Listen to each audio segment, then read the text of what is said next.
शाकाहारी बना रहे मोदी।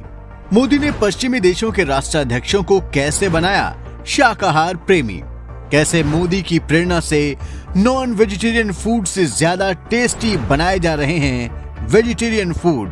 दोस्तों, प्रधानमंत्री नरेंद्र मोदी छोटे से छोटा कदम भी बहुत सोच समझकर उठाते हैं। अपने छोटे छोटे कदमों में भी मोदी इस बात का ख्याल रखते हैं कि उसमें भारत और सनातन की संस्कृति की खुशबू जरूर हो। उनके उस कदम से सनातन संस्कृति की सुंदरता अधिक से अधिक लोगों तक पहुंचे।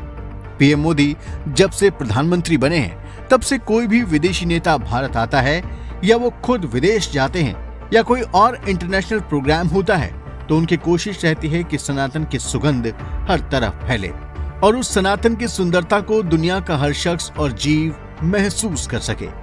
दोस्तों, सनातन में शाकाहारी खाने का काफी महत्व बताया गया है, पर आज के युग में मांसाहार का चलन ज्यादा है और ऐसी धारणा बन गई है कि शाकाहारी खाना ज्यादा टेस्टी नहीं होता। लेकिन ये सच नहीं है। सच ये है कि शाकाहारी खाने को अगर पूरी पाक कला के साथ बनाया जाए तो वैसा लजीज खाना मिलना मुश्किल है। दोस्तों, पीएम मोदी बड़ी तेजी से सनातन के शाकाहारी व्यंजनों के ब्रांड एम्बेसडर बनते जा रहे हैं। आपको इस वीडियो में हम बताएंगे कि कैसे वो पूरी दुनिया में शाकाहार यानी वेजिटेरियन फूड की ब्रांडिंग कर रहे हैं। बस आप देखते रहिए द कर्मा। दोस्तों, गुजरात में वाइब्रेंट गुजरात समिट 10 से 12 जनवरी के बीच अहमदाबाद में आयोजित हुआ। इसमें 36 देशों ने शिरकत की। संयुक्त अरब अमीरात के राष्ट्रपति शेख मोहम्मद बिन जायद अल नहयान इस समिट के चीफ गेस्ट रहे। उसके पहले 9 जनवरी को ग्लोबल ट्रेड शो भी आयोजित हुआ।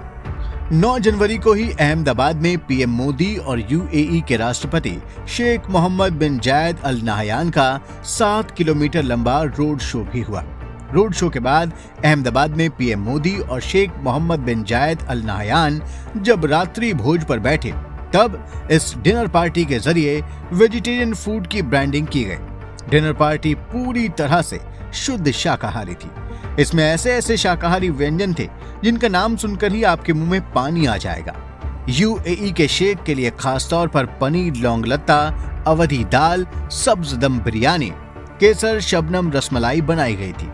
इसके अलावा शेख को जो परोसा गया उसमें अनार अमृत, मेडिटेरियन सैम्पलर, जवार और बादाम का शोरबा, पुदीना ब्रोकली, पनीर सब्ज रोल, लिलवा कचौरी, तवा पनीर मसाला, भरवान गुच्ची, भिंडी बाकर, राविया बटाकानु शाक, गुजराती दाल और लविंग भट्ट शामिल थे। 4 प्रकार की मिठाइयों में अंजीर, अखरोट और बाजरे का हलवा, बाकलावा के साथ ताजे कटे फल थे। इसके अलावा डिनर में वेलकम ड्रिंक से लेकर खमन, खांडवी, राजभोग, श्रीखंड, घुघरा और नाचोस भी परोसे गए।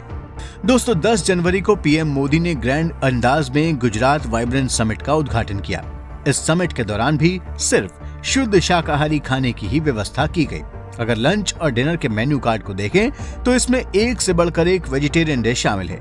ये सभी व्यंजन स्वादिष्ट होने के साथ साथ पौष्टिक और सुपाच्य भी हैं। दोस्तों, वाइब्रेंट गुजरात समिट से पहले दिल्ली में जब G20 समिट हुई थी तब भी पीएम मोदी शाकाहारी खाने के ब्रांड एम्बेसडर बनकर सामने आए थे। सितंबर में हुए 2 दिन के G20 समिट के दौरान भी सभी देसी विदेशी मेहमानों के लिए सिर्फ शुद्ध शाकाहारी खाने का ही इंतजाम किया गया था। भोजन के मेन्यू में कोई भी मांसाहारी व्यंजन नहीं रखा गया था। इसके बजाय कश्मीर से लेकर कन्याकुमारी तक अलग अलग राज्यों में बनने वाले लजीज शाकाहारी पकवान पेश किए गए थे। वीवीआईपी विदेशी मेहमानों के लिए व्यंजन तैयार करने का जिम्मा आईटीसी को दिया गया था, जिसके मशहूर शेफ ने एक से बढ़कर एक टेस्टी वेजिटेरियन डिशेस बनाई थी। इनमें बिहार का लिट्टी चोखा और हरी मिर्च लहसुन की चटनी, राजस्थान का अजवाइन का लच्छा पराठा और गट्टे की सब्जी, बंगाल का घी भात, कश्मीरी रोटी और मुंबई का वड़ा पाव और मसाला भेलपुरी और मिजोरम का ग्रीन मोमो जैसे आम लोगों के खाने भी शामिल थे। दोस्तों, पीएम मोदी शुद्ध शाकाहारी हैं। वो खुद भी जब विदेश जाते हैं तो उनके लिए उस देश की सरकार शाकाहारी खाना ही बनवाती है। यही नहीं, मोदी जब कभी नवरात्रि के मौके पर विदेश में होते हैं तो वो सिर्फ नींबू पानी ही पीते हैं। उनके इस कठिन व्रत को देखकर अक्सर उनके काउंटर पार्ट अचरज से भर जाते हैं। दोस्तों, पीएम मोदी कैसे चीजों का परसेप्शन और नजरिया बदलते हैं और उसमें सनातन की संस्कृति को जोड़ते हैं, उसकी एक और मिसाल G20 के दौरान भी देखने को मिली। G20 समिट के दौरान भी जिन चित्रों और प्रतीकों का इस्तेमाल किया गया वो सब सनातन संस्कृति से जुड़े हुए थे। G20 के मंच पर मोदी जब दुनिया के 20 सबसे बड़े देशों के राष्ट्राध्यक्षों का स्वागत कर रहे थे तो उसके बैकग्राउंड में कोणार्क के सूर्य मंदिर में बना चक्र लगा हुआ था, जबकि पहले ऐसे मौकों पर ताजमहल, गेटवे ऑफ इंडिया या इंडिया गेट को ही तरजीह मिलती थी। पहले की सरकारें इन्हीं प्रतीकों को भारत से जोड़कर देखती थी, जबकि वास्तविकता ये है कि ये तीनों प्रतीक मुगलों और अंग्रेजों की गुलामी के प्रतीक हैं। जबकि कोणार्क के सूर्य मंदिर में वास्तविक भारत दिखता है। भारत, वो भारत जो सनातन है। पहले भारत में जब कोई राष्ट्राध्यक्ष आता था तो उसे ताजमहल का मॉडल या प्रतिकृति भेंट की जाती थी, लेकिन जब से मोदी आए हैं इसमें भी बदलाव आ गया है। आज विदेशी राष्ट्राध्यक्षों को भगवद गीता की प्रति भेंट की जाती है।